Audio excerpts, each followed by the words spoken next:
6 or 7 years, probably since high school. And how exactly do you think I went about driving Frankie crazy? Mind control? That's right. Have fun connecting these dots, asshole. Stick your hand in this hole and you'll draw back a bloody stump. Maybe he wasn't a friend. Maybe he was a fan.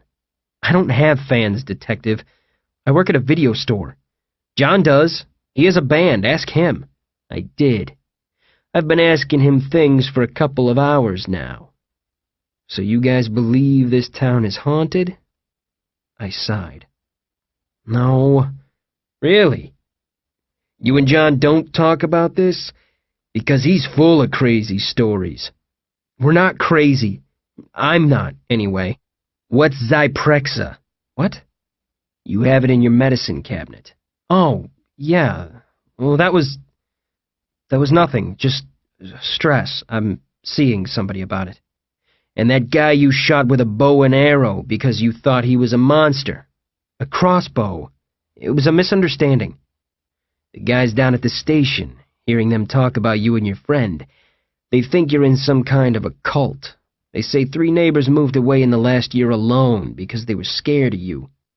You were the last guy to see Frankie before his episode, and everybody had some bullshit excuse for why you hadn't been interviewed yet. Like they're scared of you. People are stupid. You know, at the hospital, Frankie tore out an old woman's throat with his teeth. I felt myself take an unconscious step back toward the door. This guy was breathing all my air. Is that right? That's terrible. He was also heard speaking another language.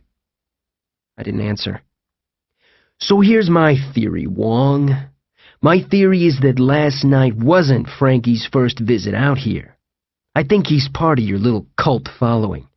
I think you and your friend scrambled his brain, probably slipped him a drug and told him it'd give him magic powers or whatever it is you're into.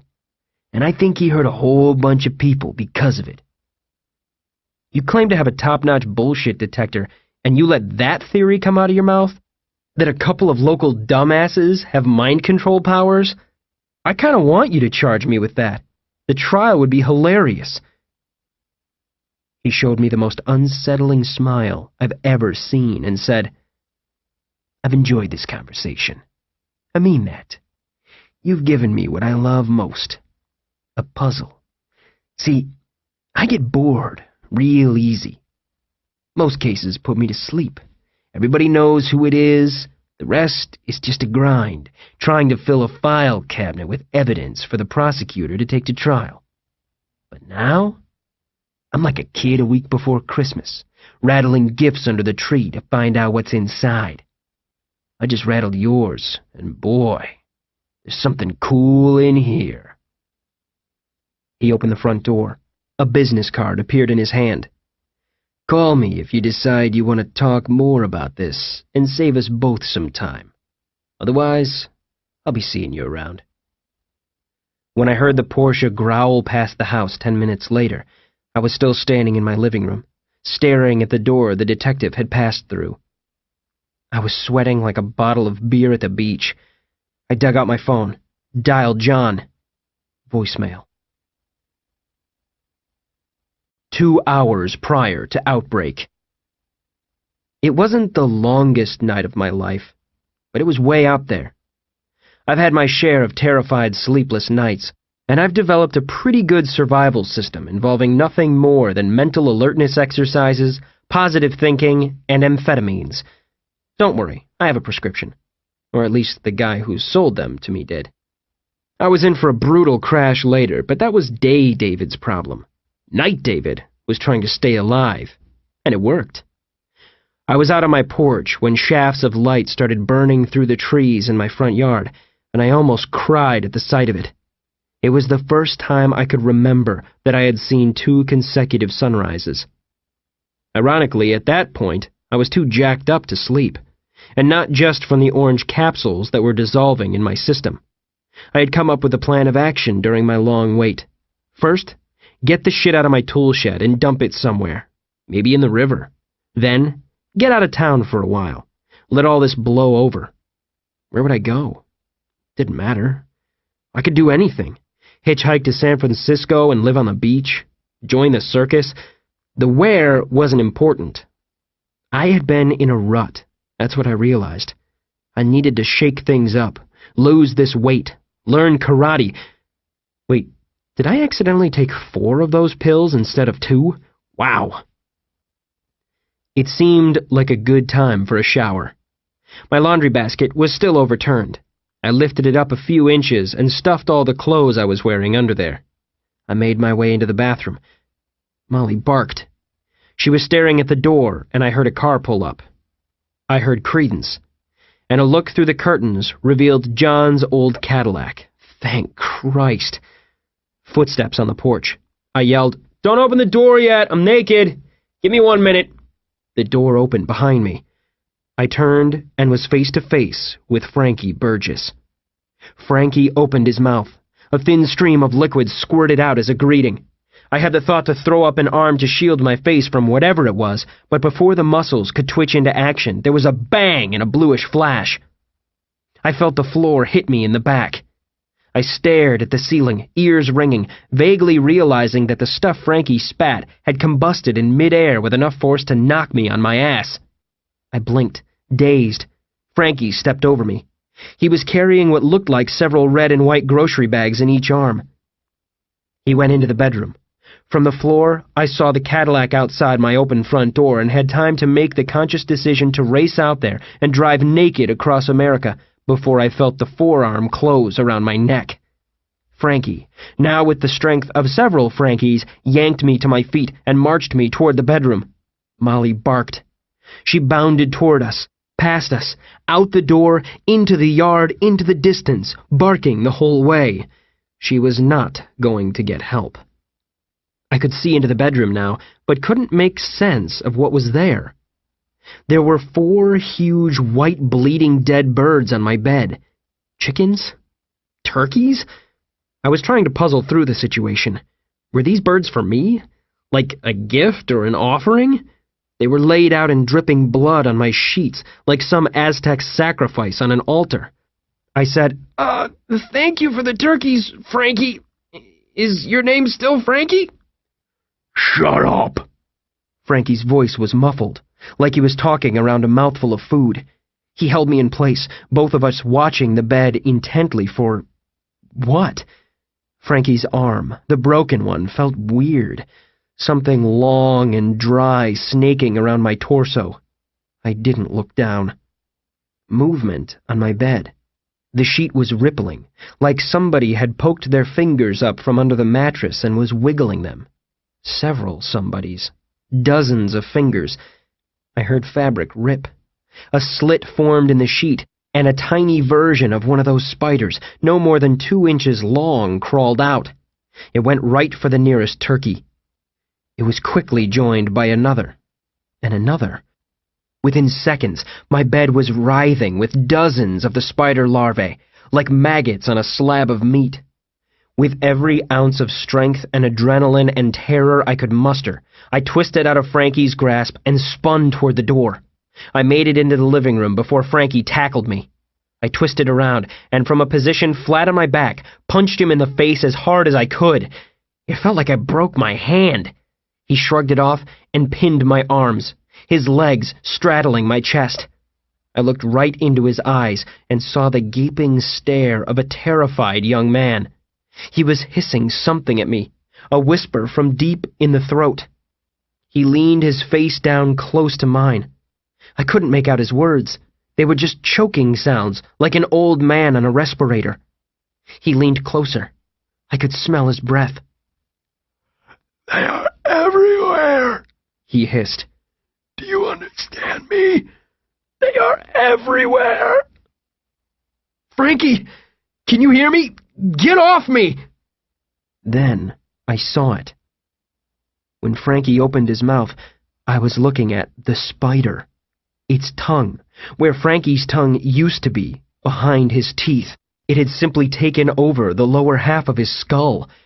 I pictured the way its leg was able to glue itself to my shoulder and shuddered. The spider was a part of Frankie now. Maybe the spider was Frankie at this point. Running footsteps on the porch. Frankie and I both looked and saw John hurl himself through the front door. I screamed, "John!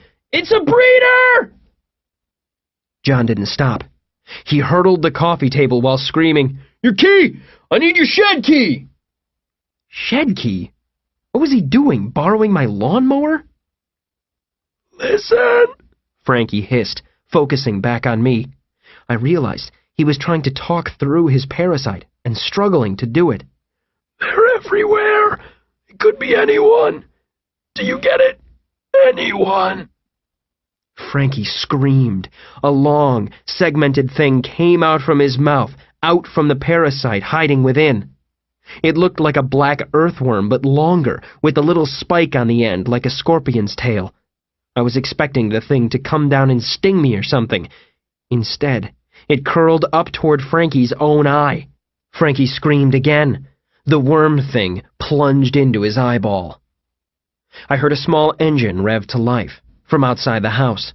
I had the crazy thought that I'd see John racing around the house with my lawnmower screaming, "Thanks for letting me borrow this!" before throwing it in his car and driving off. Blood dripped down on me from Frankie's punctured eye. His hands found their way to my face and throat, clawing at me mindlessly, fingers trying to pry open my mouth. The engine sound was in the house now, deafening. A shadow fell over us. John. Something in his hands. Something loud. The engine sound revved to a mechanical scream, then bogged down as if with effort. There was a sound like carrots in a blender. Wetness rained down on me. The blurred metal teeth of a chainsaw ripped through Frankie's neck. John worked the machine down, rocking it back and forth as it tore through spine and muscle and tendons. His hands streaked with red. Frankie's head fell free from his shoulders, his wet hair bonking me in the face. The rest of his body held itself above me for a few seconds, then pounded down on me with dead weight that knocked the air from my lungs. The saw shut off, and I could hear John yelling questions at me. His hand appeared on Frankie's shoulder, and together we rolled the corpse off me. I sprang to my feet, looked down at my body in disgust. I looked like an infant somebody had inexplicably taken to an all-you-can-eat rib night. John said, "You, all right?" I sprinted to the bedroom door and slammed it shut. I struggled to catch my breath and said, "My bedroom! It's infested with baby versions of those spider things. They're all over my bed, eating turkey. My bed, John! They were in my bed! Larvae, this whole time! We gotta do something!" "Did they eat your clothes?" "Listen, the army has quarantined the hospital, but it's not doing any good because the spiders are out. They're here. Here, John! What are we going to do if we let just one of those things out into the world? Okay, first of all, Wait, where's the head?"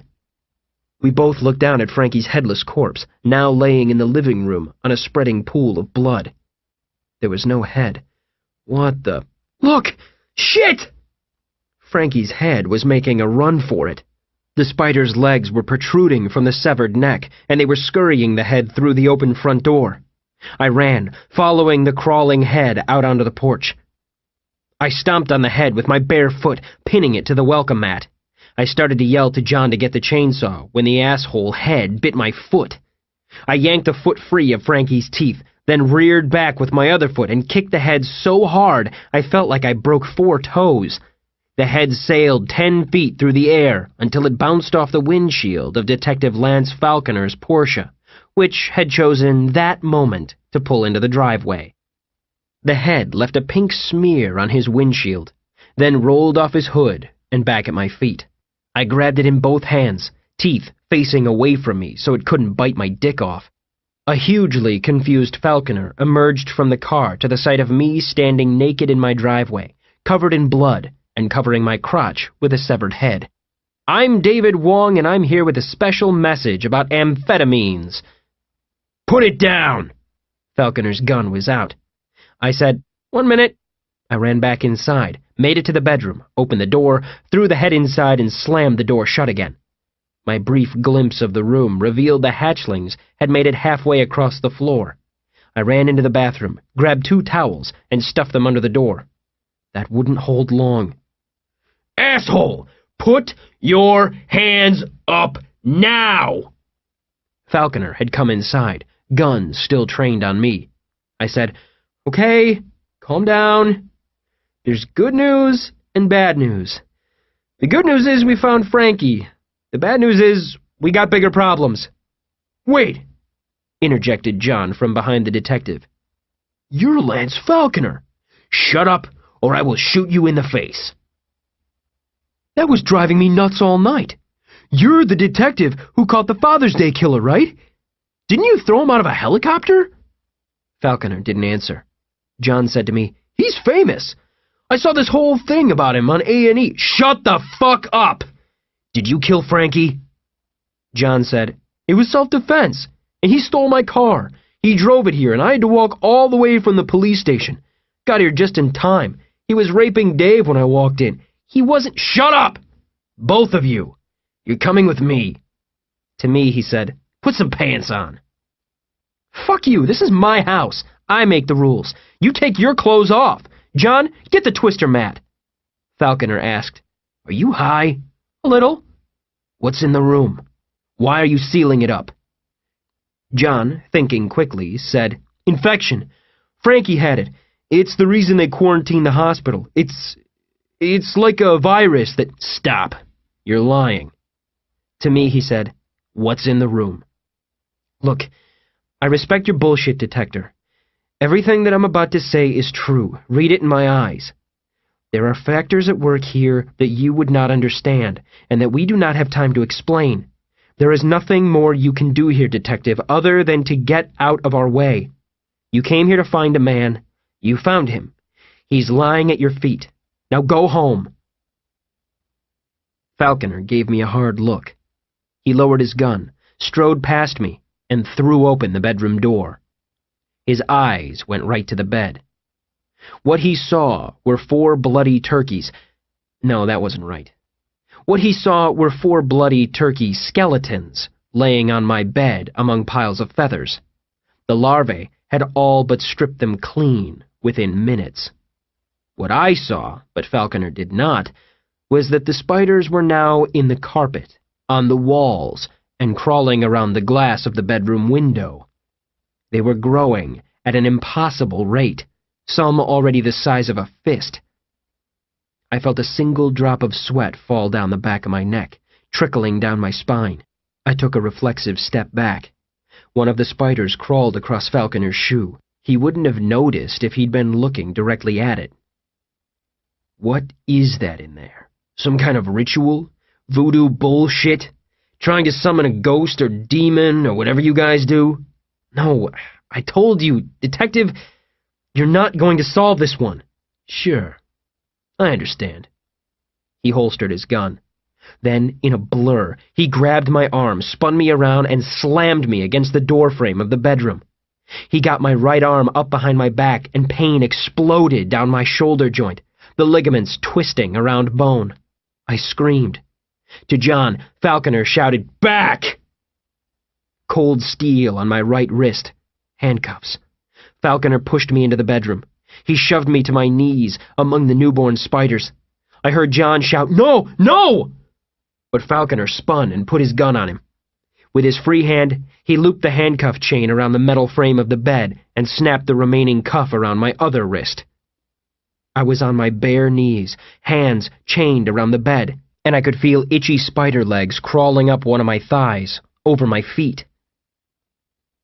Falconer stood, held his gun on John, and said, "Now, I'm not unlocking that until you've explained everything." 100 minutes prior to outbreak. Amy peed a lot when she got tense. A nervous bladder and a 3-hour-long bus ride don't make for a great combination, but worrying wasn't something she could just turn off. Her roommate at school had taught her some Tai Chi, but that wasn't the sort of thing you could do on a bus without being asked to leave. She couldn't get David or John on the phone, and that was weird. Really weird. David always picked up unless he was in the shower or his phone was dead, but she had been trying since early in the morning, and John, free spirit that he was, had Amy on his list of must-answer calls. He knew she didn't call him unless it was a big deal or she couldn't raise David. She never abused this privilege. David had sounded so ominous the night before, getting in one of his moods where he thinks the whole world depends on him and that he's about to let everyone down. It was Amy's job to take his mind off it when he got like that, and it usually wasn't all that hard. He was a guy, after all. A guy with a thing for red underpants. But nothing was helping this time, and Amy was once again frustrated by the distance. David needed her, and there were things you just couldn't do over the phone or a webcam. The school was only 130 miles away, but she didn't drive, and quite frankly, David couldn't afford to make the trip. Not just because of the $60 in gas he burned every time, but the time missed at work. That's why she had bought a Greyhound ticket within 5 minutes of getting off the phone with him the day before. From the window seat on the bus, she dialed him again. With her phone to her ear, she stared out at the trees zipping by, imagining a little running man out there trying to keep up with the bus, jumping over obstacles as they flew past. 4 rings, then voicemail. Again. She tried hard not to be clingy. She had been on the other end of that with her last boyfriend. A guy who had never touched a girl before and therefore thought if she was cut open, a gush of rainbows and unicorns would spill out. Calling 5 times a day, showing up unannounced, kind of acting like one of those sleazy photographers who follow celebrities everywhere. It was no fun, and David, more than most people, demanded distance. He was the type to reflexively push other people away, never figuring out that the gnawing feeling inside him is what the rest of us call loneliness. You have to ease people out of that. It takes time. But, with David's history, she had earned the right to assume the worst when she didn't hear from him. It had come to the worst more than once. She felt her bladder swelling. Where was her body getting the liquid from? She hadn't drank anything since breakfast. She wondered how long it was until the next rest stop. The bus had a bathroom, but it was gross. Really gross, like on a medical level. It looked like it hadn't been cleaned since the Bush administration, and there were probably things crawling on that toilet seat that she didn't want anywhere near her private parts. 90 minutes prior to outbreak. Alien spiders crawled toward my balls.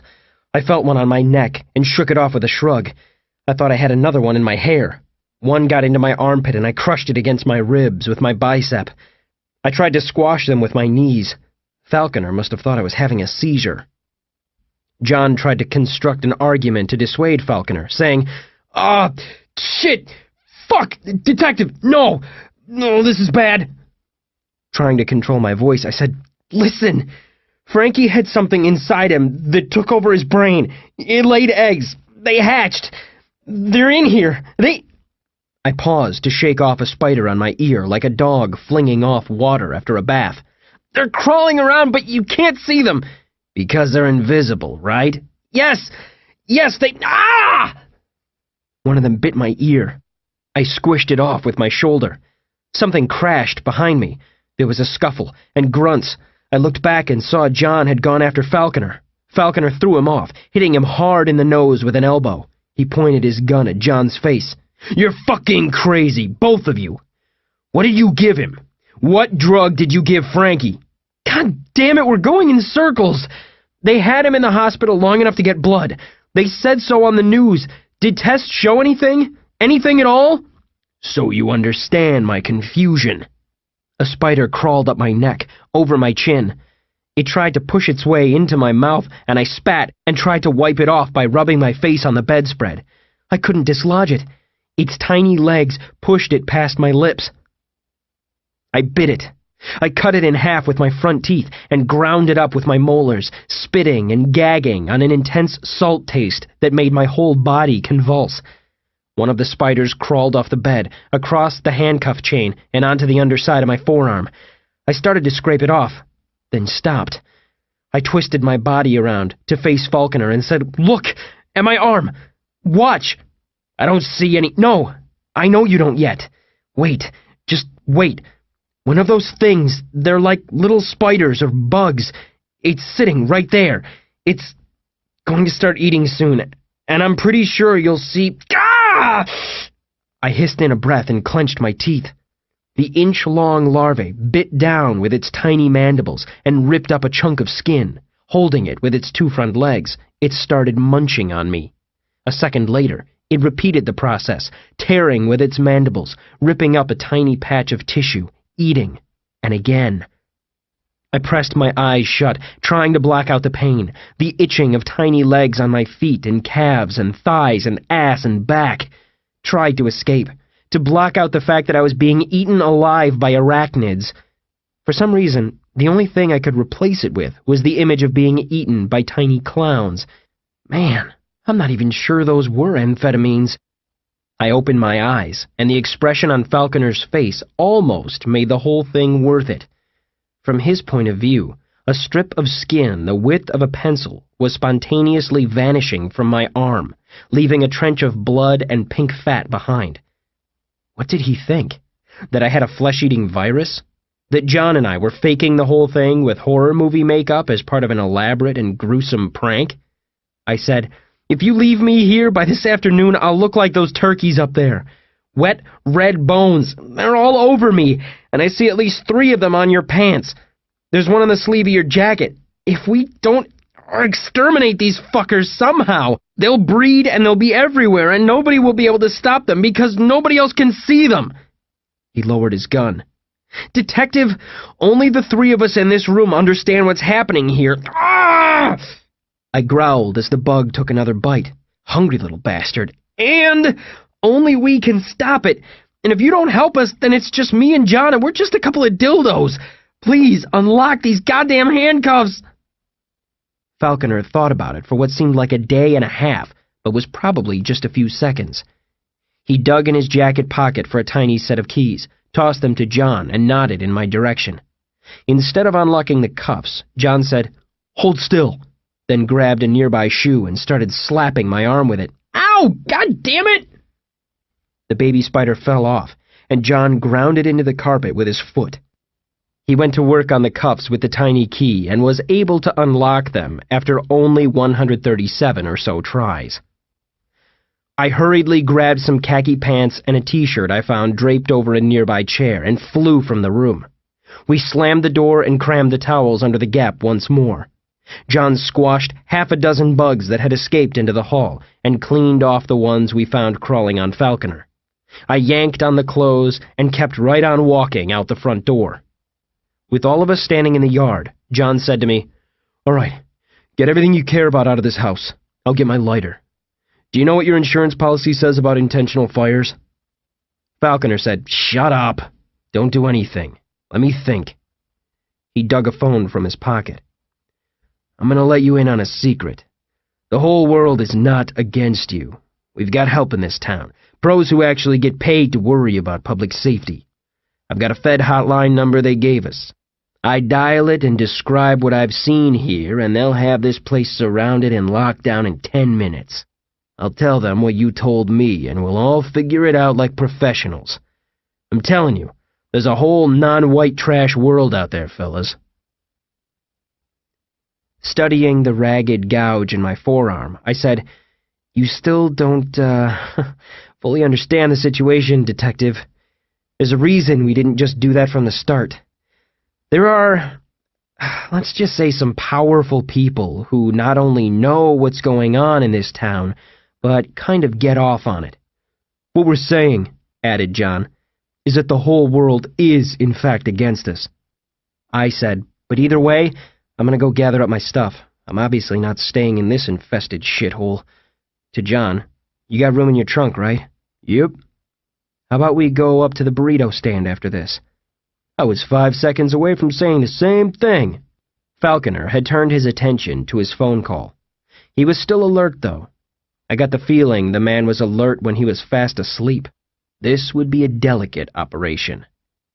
Studying the floor for any signs of wiggling, I hurried through the house and returned to the yard with my laptop, a garbage bag full of clothes I pulled from the dryer, and a mostly full bottle of Grey Goose I found in the freezer. I grabbed a half-full bag of dog food from the kitchen in case Molly showed up again. I declared my packing finished and started to leave, then felt like slapping myself when I realized what I had almost forgotten.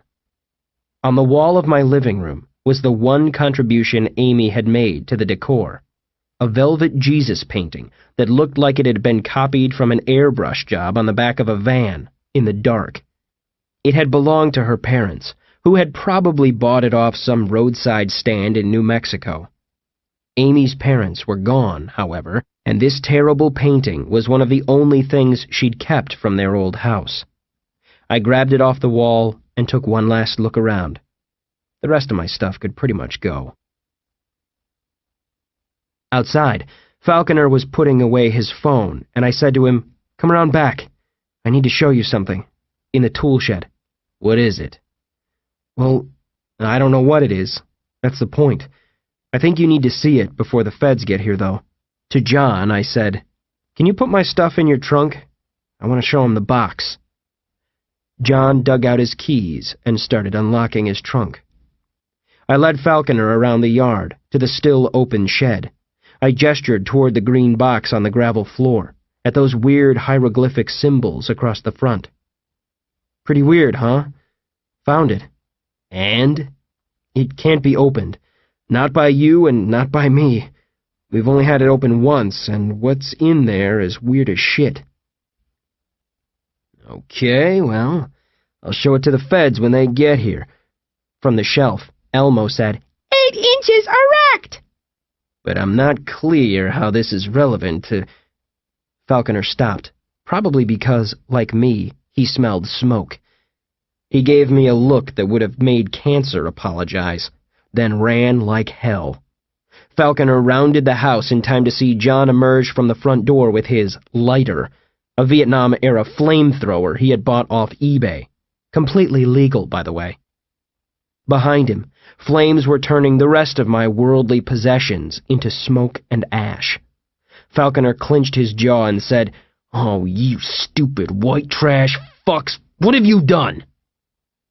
I said, "We've taken care of the problem, is what we've done. Same as always. There was nothing for the cops to do here, or the National Guard, or anybody else." Sirens rose up in the background. I've got to say, nobody reacts faster than the fire department. Falconer grabbed me, spun me around, and for the second time, slapped on handcuffs. I could not have cared less. I felt relief for the first time in 2 days. All-consuming flames roared through the infested house, and the whole ordeal was finally over. Frankie and the spider larvae would burn, and there would be no outbreak. 10 minutes prior to outbreak. Falconer's Porsche sat so low to the ground that I had to squat to get into it. The interior smelled like the leather shop at the mall. I saw I had dragged some muddy leaves from outside onto the spotless carpet, and I felt like I had desecrated it. How could you drive a car like this without going crazy with worry? How could you eat a burrito in this thing? You'd be in constant fear of squirting refried beans everywhere. I have no idea how he afforded such a car, and I thought it would be impolite to ask. Maybe he sold drugs on the side. I sat awkwardly, the handcuffs digging into my lower back. I could see my bedroom window from where the Porsche was parked, orange flames licking up behind the glass, eating the curtains. On the sidewalk in front of the Porsche sat John, another set of handcuffs holding his hands behind his back. Actually, he got those white plastic zip-tie cuffs. I got the metal ones, so clearly Falconer recognized me as the more dangerous suspect. John was watching my house burn to the ground as a dozen firefighters rolled out hoses from the 2 trucks. It was strangely serene. If this ordeal had been a movie, this would play under the credits. But Falconer was pissed. He was moving from one fireman to the next, flashing his badge and shouting for them to back off. They were doing no such thing. I had gathered from Munch, John's friend, bandmate, and part-time fireman, that neither cops nor firefighters take kindly to the other group telling them how to do their jobs. This was a fire. They were firefighters, and by God, they were going to put that shit out. Neighbors were gathering. House fires are already good entertainment in a neighborhood like this, where the primary forms of recreation are drinking alcohol and inventing excuses to keep the unemployment benefits coming. But the address made this one a bigger deal. They knew who lived here. Everyone had heard the rumors. I saw 2 people filming the scene with their phones. Another fire truck pulled up, and one of the crew went up to John. I recognized Munch Lombard in his firefighting garb, his neck tattoos making him look less like a fireman and more like the lead singer in a novelty rap metal band with a firefighter theme, maybe named something like Fahrenheit 187. The 2 men were having a surprisingly casual conversation, considering one of them was sitting on the ground in handcuffs, and behind the other was a raging inferno slowly transmitting a bungalow into the atmosphere via a thick column of black smoke. Water arced into the air from one of the hoses. My bedroom window exploded, and fingers of fire clawed at the siding, leaving blackened marks behind. Falconer was on his phone again. More rubberneckers showed up. None of it mattered. At the end of the day, all that happened was Frankie had a bad encounter with something nasty. Something undisclosed. One of the risks of the job in this town. Some people got hurt, but now Frankie was dead, and the nasty things inside him were disintegrating in a 1,200-degree house-sized blast furnace.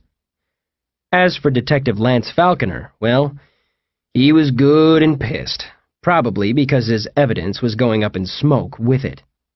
He'd probably push to get John and me charged with 24 crimes, everything from obstructing a police investigation to public nudity. Let him. It had come to nothing. The chief knew what town he worked in. Sure, he'd put somebody on the case, then come back a month later and tell the prosecutor there's not enough to take to court. Then it'd all quietly go away. Again. I'd been through all this before. Nobody wants what goes on in this town to get out. They'll sweep it under the rug, just like the incident with the pizza delivery guy. I take a few hours of mandated counseling, and in exchange I don't tell people what's really going on and start a panic. I watched flames dance in every window in front of me. The house burning down wasn't even that big of a deal in my life. I could stay at John's place until I found an apartment or trailer somewhere. Besides, I still owned the hunk of land the house was about to fertilize with its ashes. Could sell that for $2,000 at least, right? See? Everything would be fine. My eyes slipped closed. So little sleep in those 30-plus hours since the bed spider showed up. My phone screamed from my jacket pocket. That had to be Amy, since the only other person who ever called me was sitting on the sidewalk with his hands cuffed behind his back. As were mine, so the phone would just have to ring. Something caught my attention outside. Just around the corner from the bedroom, a firefighter was on the ground, laying face down in the grass. I was about to yell at one of the firemen standing around to go help, but another guy was already heading over there. He got his companion up on his knees, but he was clutching his throat. Probably just swallowed some smoke. Or ate something too fast. Nobody else was coming to help because out front, things were getting complicated. A city cop car got there first, making a total of 6 vehicles parked along the street, including my truck and John's caddy. An RV with a square blue logo on the side trailed right behind it, what I assumed was from the feds Falconer mentioned. I guessed the Centers for Disease Control. I suddenly realized how much inconvenience this whole thing had caused a lot of people. Out from the RV filed guys in those white spacesuits they use to protect themselves from germs, with the hood and the big clear plastic faceplate. They kind of stood around aimlessly when they saw that the structure they were supposed to quarantine was in fact going up in flames, was being attended to by firefighters, and was surrounded by a crowd of 24 gawking Midwesterners. Some of the spacesuit guys approached the firemen and were almost certainly explaining why they couldn't remain on the scene unless they got some of those suits of their own, since there was an unknown flesh-eating biological pathogen on site and the place was under quarantine. The firefighters were presumably pointing out that they didn't have any of those suits on hand and they couldn't leave because, the fire still wasn't out. Then Falconer and the 2 local cops joined the conversation. presumably to explain that, oh, by the way, this was also a crime scene, what with the dead headless cop, arson, and willful destruction of evidence. Behind them, a Humvee rolled up, and the street in front of my house was now a goddamn stationary parade. Out stepped an officer from the National Guard, who I guessed was the guy put in charge of the manhunt for Frankie, who appeared to loudly be asserting that this was his show since roasting behind those walls was the man he had been charged with finding. Behind them, a white Channel 5 news van pulled up, shitting a cameraman from the rear doors before the wheels even stopped turning. Meanwhile, the crowd of bystanders was doubling every 5 minutes as text messages flew furiously through the air to announce that the coolest freaking thing ever was going on down at the old Wong place right this very minute. The whole situation was devolving into what John would later refer to as a fucktard circus. I shifted my gaze back behind the house. Oh. The fireman was flat again, his protective hat laying a few feet away.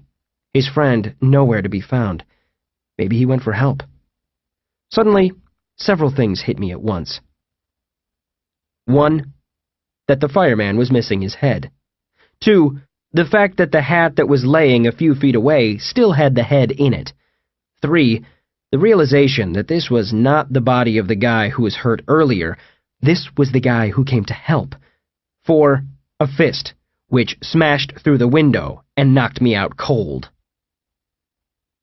When I came to a few seconds later, I was being dragged through glass and people were screaming. I landed with a thud on the grass outside the Porsche. A pair of arms coated in the black sleeves of a firefighter's coat were clenched around my chest, dragging me across my lawn. Something was clasped in one of the hands, red and white and shaped like a horseshoe. My vision came into focus enough for me to realize it was a human jawbone, complete with a full set of teeth. One of the molars had a silver filling in it. With each passing foot, things got a little warmer and a little smokier, which my bell-rung brain finally realized meant I was being dragged toward the fire. I thrashed to get out of the man's grip, my hands still pinned behind me in handcuffs. The burst of panic-fueled strength got me free, for the moment anyway, and I tried to crawl away from him. A boot came down on my back. I fought and managed to roll over. The fireman, a huge, strapping guy, was missing the lower half of his face. Where his jawbone should have been, and presumably had been all of his life until a few minutes ago, was the mouth and a dozen black wiggling feet of my spider. It looked a bit charred in places. Half-face firefighter threw off his fireman's jacket.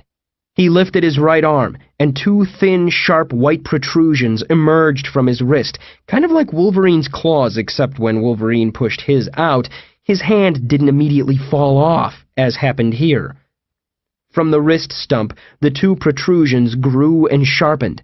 Then, a red split appeared at the man's wrist, growing down to his elbow.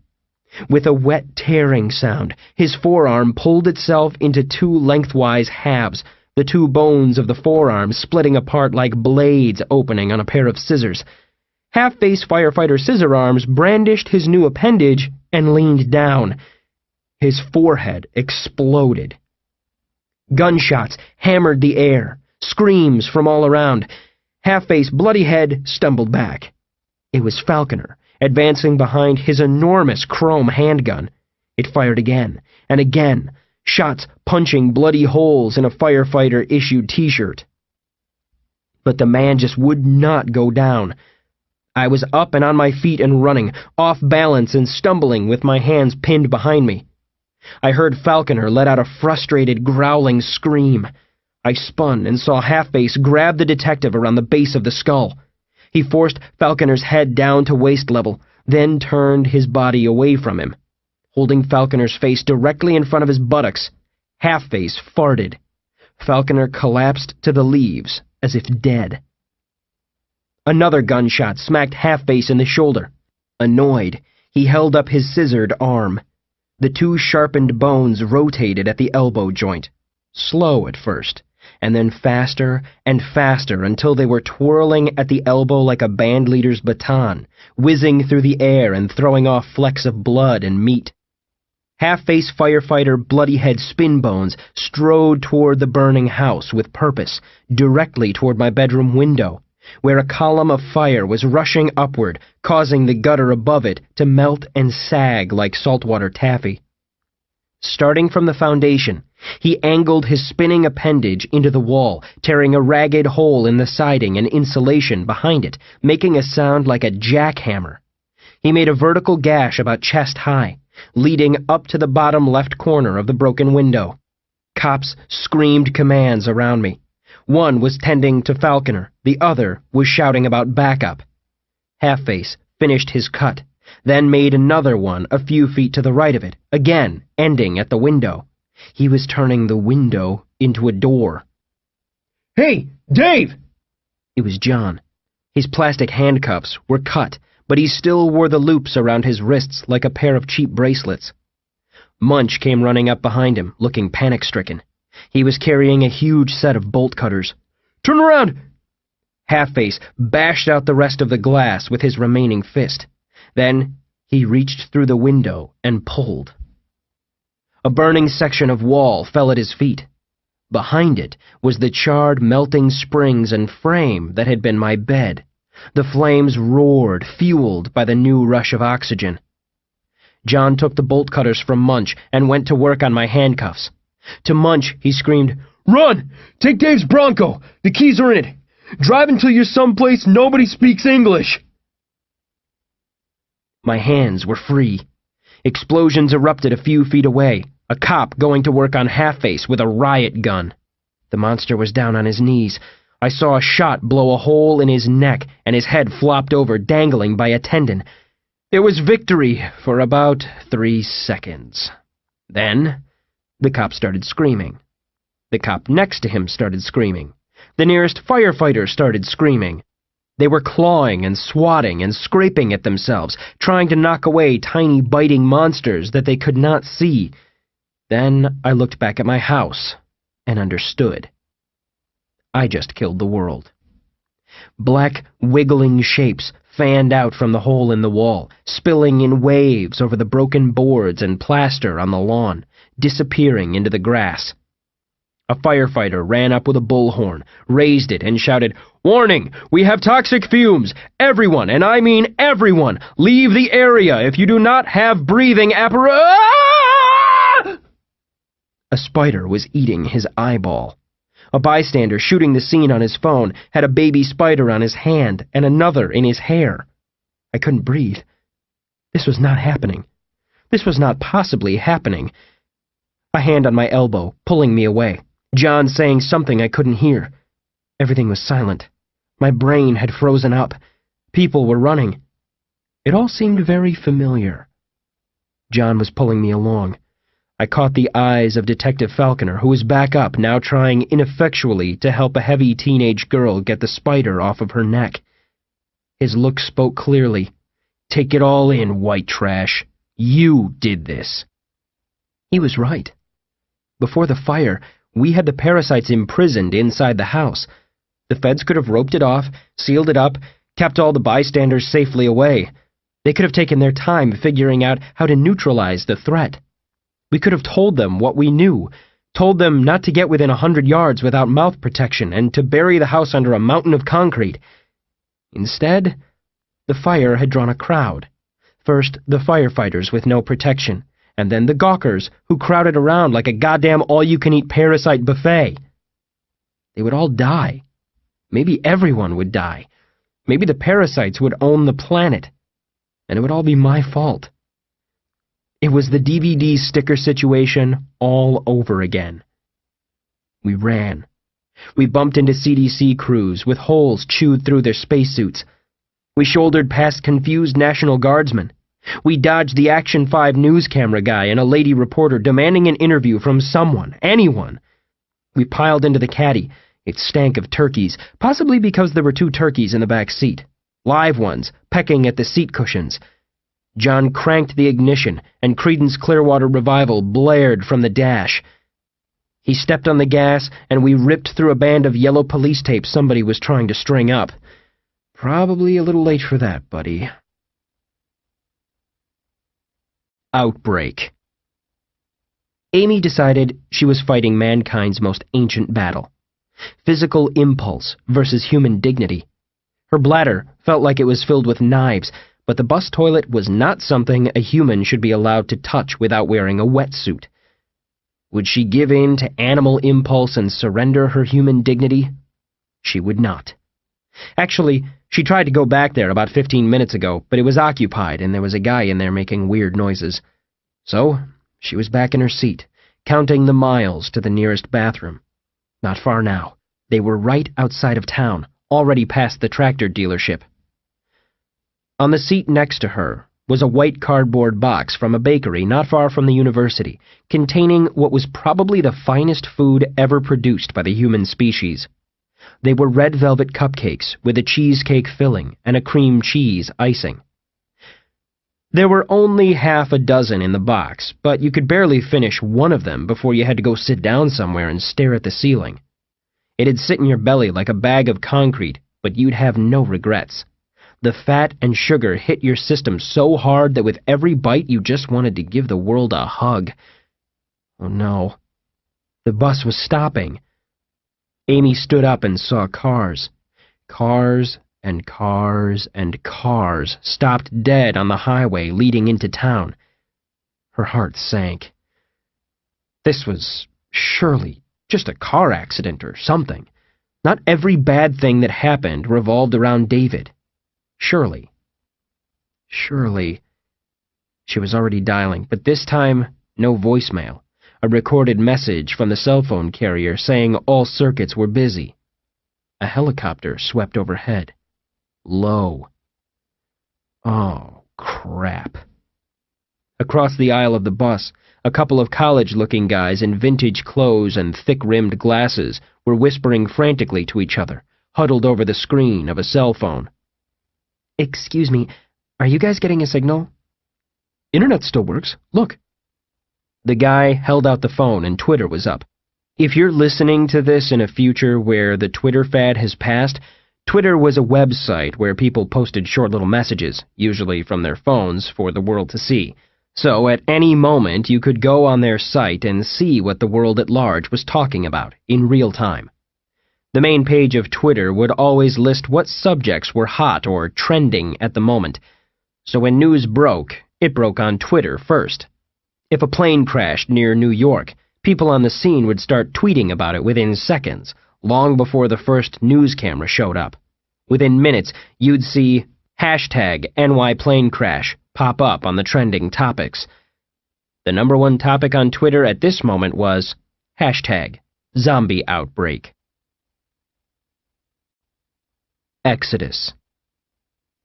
John's old caddy had a huge engine that would qualify as a human rights violation if built today.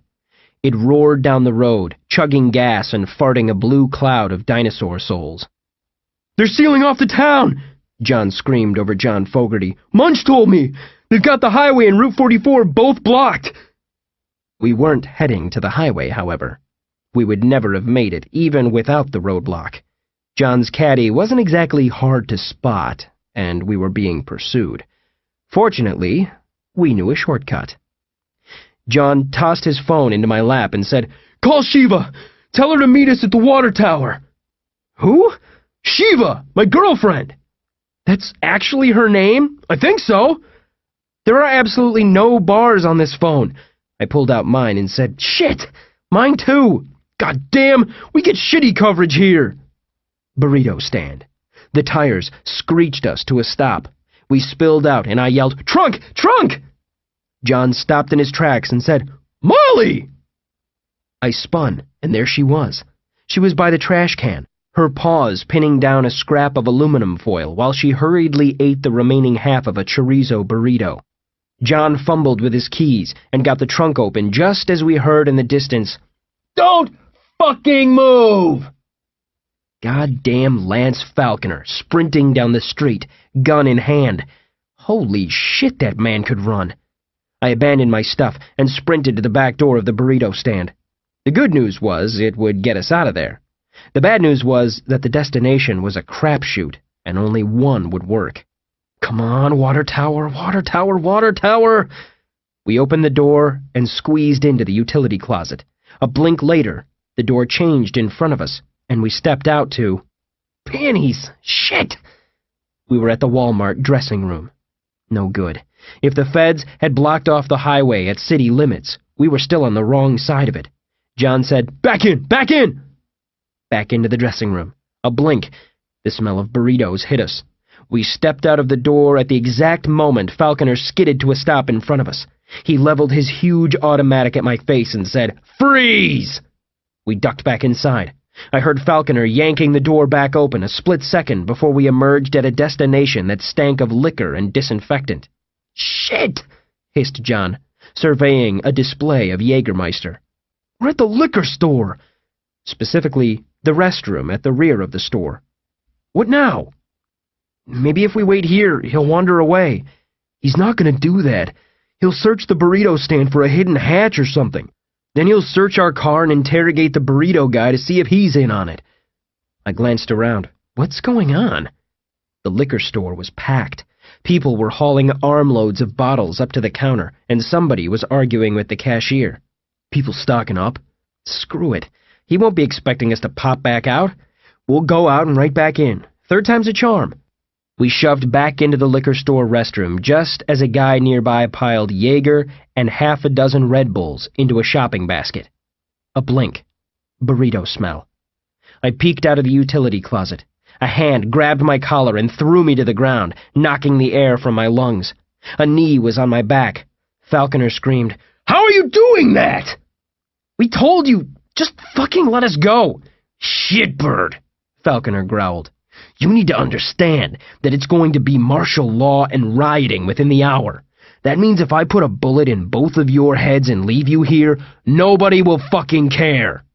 I said, listen to me. Everything that has happened because they wanted it to." "Who's they?" "I don't know. Find out. You're goddamn Lance Falconer." John said, "Don't you get it? You're wasting your time. We're just a couple of inconsequential dipshits in this whole thing. The people behind this will take out all three of us. We're all pawns." "Well, you're a pawn. We're a couple of gummy bears your retarded little brother stuck on the chessboard." I felt the knee lift from my back. I looked up at Falconer, towering over me. I met his eyes and found it easier to look into the barrel of his gun. He said, "See, I would let you go so you can try to jump the quarantine, but I would like to not be responsible for destroying the world today. I'd sooner let everybody in this town pass those barricades before you two fucks. I don't know if you've noticed, but disaster follows you everywhere you goddamn go. Now we're going to—" Ah! An orange blur had attached itself to Falconer's crotch. It was Molly, her teeth buried right in the detective's junk. John grabbed my jacket, and we stumbled into the closet. I pulled the door shut. "Cornfield." "Yes!" screamed John. We stepped out of a blue porta-potty, the middle one in a row of 3 at the edge of a construction site. To our right was the legs of a half-finished water tower. In our various experiments with the doors over the months, we'd only found one, this one, that took you outside city limits. But not by much. No more than a quarter-mile to the south of us, we could see dots of military vehicles, parked along a road bisecting the field. A little bit of the cordon encircling the city. John pulled out his phone and said, "No reception. Man, you think they're jamming the signal? Dunno. If so, we just gotta get far enough away. They're not blocking it for all of America, right? Well, highway's about a quarter-mile that way." We went stomping across the expanse of broken corn stalks and mud of the harvested cornfield, tracing a similar path from that summer night when we saw the black convoy and found the box. 15 minutes later, we got a good look at the traffic jam on the highway, a line of cars that extended across the horizon as far as we could see in both directions. In the distance to our left was the roadblock, a cluster of flashing police lights, Humvees, and the muted echo of somebody shouting into a megaphone. They were trying to get cars to cross the median and go back the way they came, but due to people refusing to comply, or confusion, or just the general dipshit dysfunction of crowds, the whole process had resulted in gridlock. We both flinched as a helicopter swept overhead. A day and a half ago, I was at work,